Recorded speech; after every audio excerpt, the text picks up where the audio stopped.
Today on the AI Applied podcast, we have just gotten word that the GPT store is going to be coming out. This came in an email to, I think, basically anybody that has created a GPT. So I saw it. I sort of flipped out a little bit. It was, I just think, super exciting, especially when you talk about what GPTs not just are right now and how effective they can be right now, but also what Sam Altman claims they are going to evolve into. Tons to get into around this. I don't even know where to start. Jaden, what's most exciting to you about this? Yeah, well, I'll give you a brief overview and set the stage on this. But essentially, the GPT store, right, is the ability for anyone to create an application out of the different tools that OpenAI has.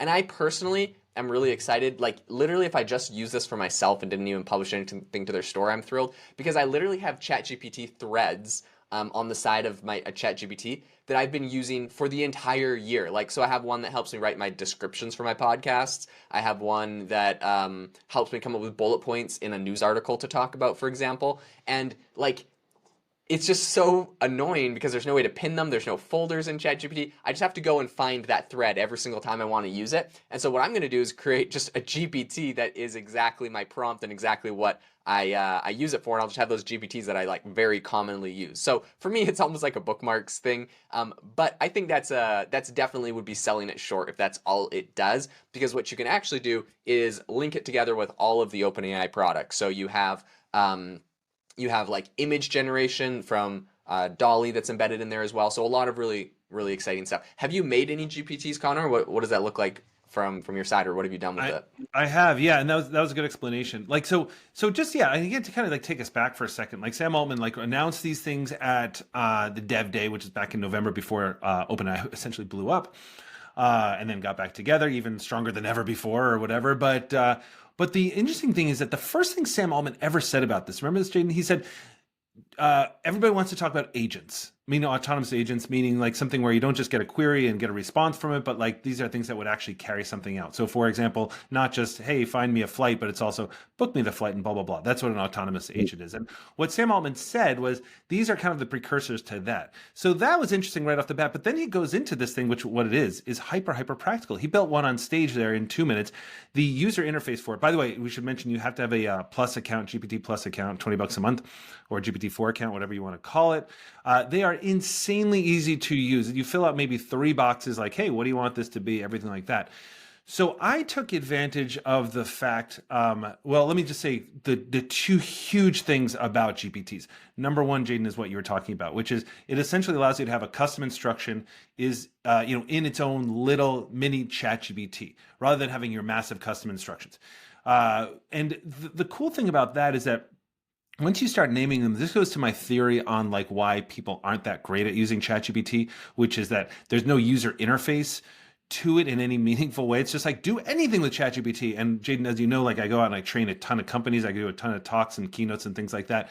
And the thing I talk about a lot is that the brain has trouble with that, right? The brain has trouble with saying, use this for anything at all. And the brain's well, what? It's anything at all, right? So GPT starts to mitigate that, right? By saying, this is a negotiator, for doing this. This is a blog post writer. And under that, it has all the kind of perfect prompting underneath that. So it allows the brain to sort of have a little more of a focus on oh, now I know what to use this thing for.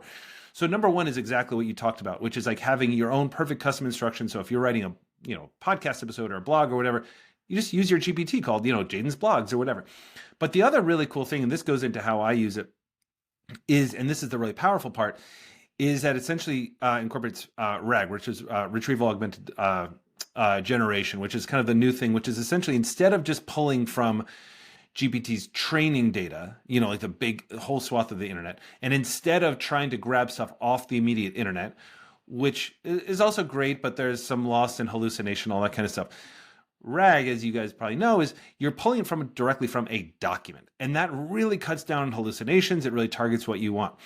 And that's where GPTs are so powerful, because you put your own documents in there. So when the one Sam Altman did was, hey, I want to be an instructor to, young startup founders and things like that. And he uploaded his own speeches, right? Great idea. So you're essentially talking to Sam Altman. What I did on mine, the first one I did was I work at NYU Stern School of Business. We have a team and we have a user manual for new administrators that come on. That's a 30-page thing. And just like give me 1 second here to just talk about how the brain and work works, right? I mean, like if you are a new person, you get this manual and some things you don't totally understand, but you're embarrassed to kind of go back and ask your superior again, all that kind of stuff, right? And instead, or you have to sort of like scroll through 30 pages. So instead, what you now have, what we have at Stern, and we're going to be building this out for every department, is you have your whole 30-page user manual.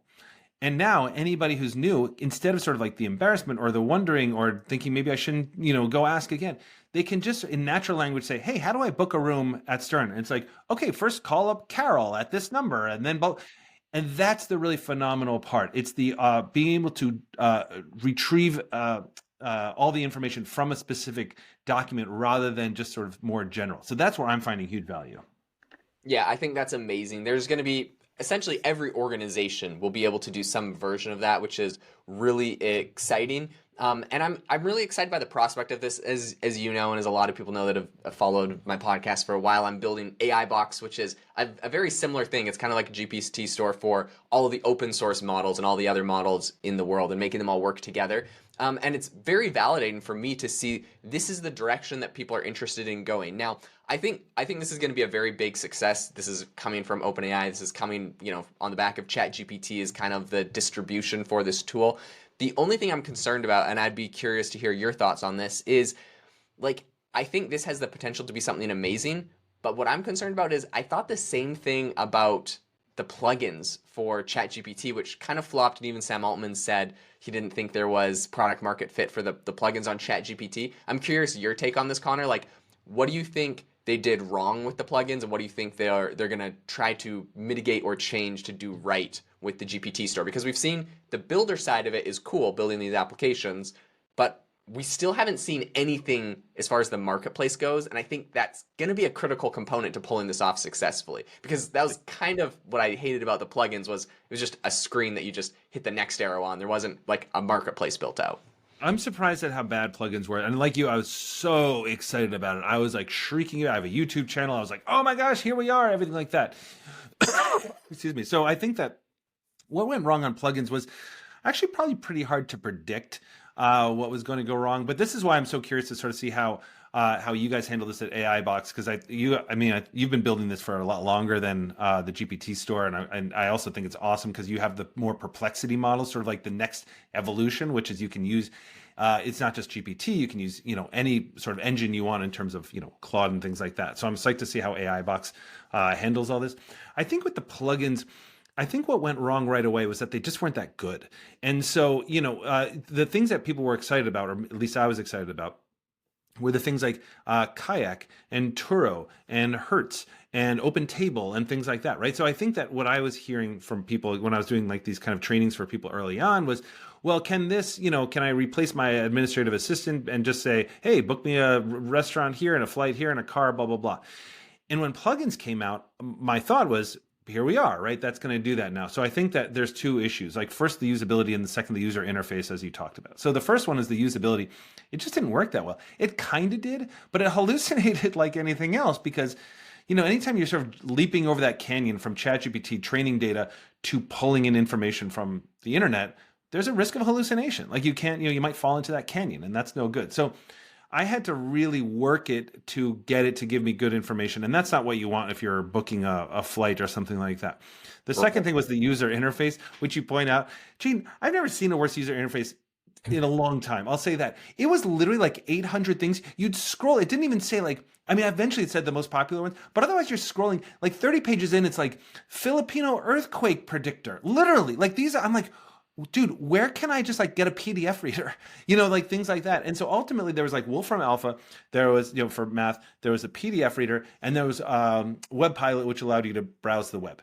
And that's kind of it, right? But I think then Sam Altman, to his credit, nailed it very early on. As you said, he was like, I'm not sure there's a product market fit here. He said this really early after the release. And what he said specifically was, the reason is that I think what people want is GPT and natural language in their website. Like you want to go to Kayak and have this functionality. You don't want to have everything in ChatGPT and kind of like, it was sort of the same problem with just in, before GPTs existed, and without having, oh, here's a specific tool for this, a specific tool for this. It's just like use ChatGPT for anything, which still confuses people. Maybe not listeners of this podcast, but most of the population.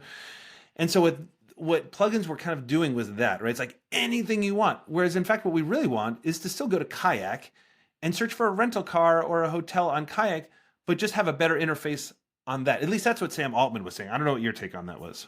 I think that that's true. I had some people on my podcast AI chat that actually developed some of the first plugins for the plugin store. And something that they complained about was the fact that it was very, of course, like I'm not throwing any shade at OpenAI. They're doing amazing things. They have 100 things to keep track of, but it was very hard for them to get in contact with anyone over there that could work with them. They also said that it was very difficult because OpenAI doesn't let you put any monetization methods into the plugins, and so I think there's just like fundamentally these plugins are companies trying to do useful things, and so if there's no way there's any monetization methods, I think it kind of breaks the structure, it makes it difficult, and then yeah, anyways, they have a bunch of rules and terms, and it was all convoluted and kind of tricky. Whatever, that's fine. But I think what you're saying is correct, where if you have ChatGPT embedded into Kayak, you can do all your monetization structures. You have the full control over your business and your software and your development,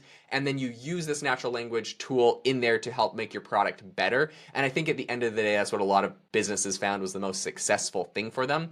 The thing that I really think might have slowed down the plugins. Well, my pet peeve with it was like you had to go and activate the plugin that you were using and click a checkbox. Yeah, it was really annoying. Which was you only 3 of them at a time, and everything. And I'm like, I'm not going to remember what plugin I need to do whatever. So I think for that reason it wasn't good. But I'm hoping that with the GPT store, they look at kind of the lessons that they've learned there. Like obviously Sam Altman saying it didn't have product market fit, like they recognize some of its shortcomings, and so I think they're going to be able to overcome them with a store. And I'm really hoping for like a very robust marketplace with a storefront that has categories that you can search through, that you can see what's top ranked, how many times things are used, you get all the analytics and data you need.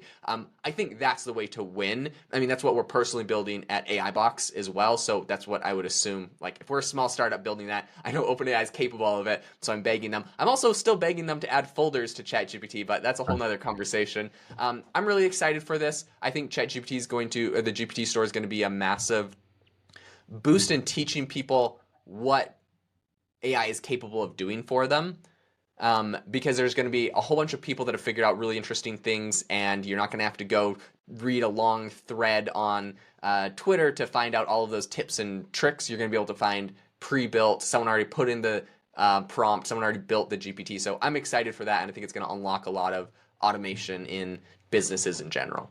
I think so too. I mean, some of the ones that I've seen, I can't remember where I saw it, but through Superhuman Newsletter, one of these where it's like, oh, here, check out this GPT where it's convert any document into anything else sort of thing. I was like, holy cow, it can do that, like a PDF into whatever. Now I tried that many times, it didn't work at all anytime. So obviously on the AI Applied podcast, take demos with a huge grain of salt and what people say something can do. But the last thing on this, Jaden, is because I can't wait to sort of see what this actually looks like. I'm excited for this. OpenAI and ChatGPT tends to be fairly minimalist in its presentation. It doesn't like, I think I'd love to see how Apple did this, to be totally honest, but I'm sure they have like phenomenal designers over there. So I'm curious to see, because like right now it's a little bit rudimentary. It feels like the old like Yahoo chat groups or something like that. It's kind of like black and white. A couple of things I love about it. I love this idea that they say that they're going to, they're ranking it. So like when people produce something great, it's going to start going to the top in ways that people never thought you could use ChatGPT, which like right now has been like people like us being like, hey, you could use it for this or this or this. But the last thing I sort of like just wanted to kind of get your take on was, because you are a creator in this space too, especially with something like AI Box and Self-Pause, things you've done in the past as well. There's sort of like, it's almost like a Rorschach test when you hear about the GPT store. Well, there's also the people who have no idea what a GPT is, fair enough. But also there's the people who are thinking, I'm the app creator, essentially. I'm going to make money. I have this amazing idea. And then there's just the consumers. I'm definitely on the consumer side. You may be a little more on the creator side. So when you think about this, what are you like going to be like looking for, or what excites you about that? Not that you're going to be making GPTs, but just as a kind of a software creator yourself. Yeah, well, of course, I'm saving all the secret sauce for AI Box, so I probably won't be making too many super robust GPTs there. But I think something that I am excited for there is hopefully the searchability of being able to find like new concepts for things to build, new things that AI can do. I think as our AI models get better and better, that store will increase in quality. So I'm really excited for that. And then OpenAI has mentioned that there's sort of this revenue share thing. It's kind of a little bit opaque, to be 100% honest, on how exactly that works. I'm sure we'll get more details coming out soon. My hope is that they are very generous with that revenue share, and I think that will help their ecosystem, because I think we see platforms like YouTube that has a very generous monetization structure for creators, and that has spurred like an entire industry. Then you see other platforms like Facebook that refuse to give any monetization to creators, and you kind of see it dying. So I think it's in their best interest, and I hope that they take that approach to it. So I'll be excited to kind of follow along and see what they do there. Yeah, same. No, I totally feel the same. Okay, so here we are in the beginning of it. We are going to sort of see, hopefully more in a week, what this looks like. Jaden, I'm going to close it out. I'm going to throw it over to you to close it out. But first, just a public service announcement. Guys, please do rate and review us. I know it's a pain, but listen, just the few seconds that you do that makes a huge difference. It's going to feel like my birthday, Christmas, Jaden's birthday, Jaden's Christmas. Guys, please, like, this is a huge, huge favor. We love doing this for you guys, but if you wouldn't mind taking a moment, this is your moment. Jaden, over to you. All right. Thanks so much for tuning in, everyone, and I hope you have a wonderful rest of your day.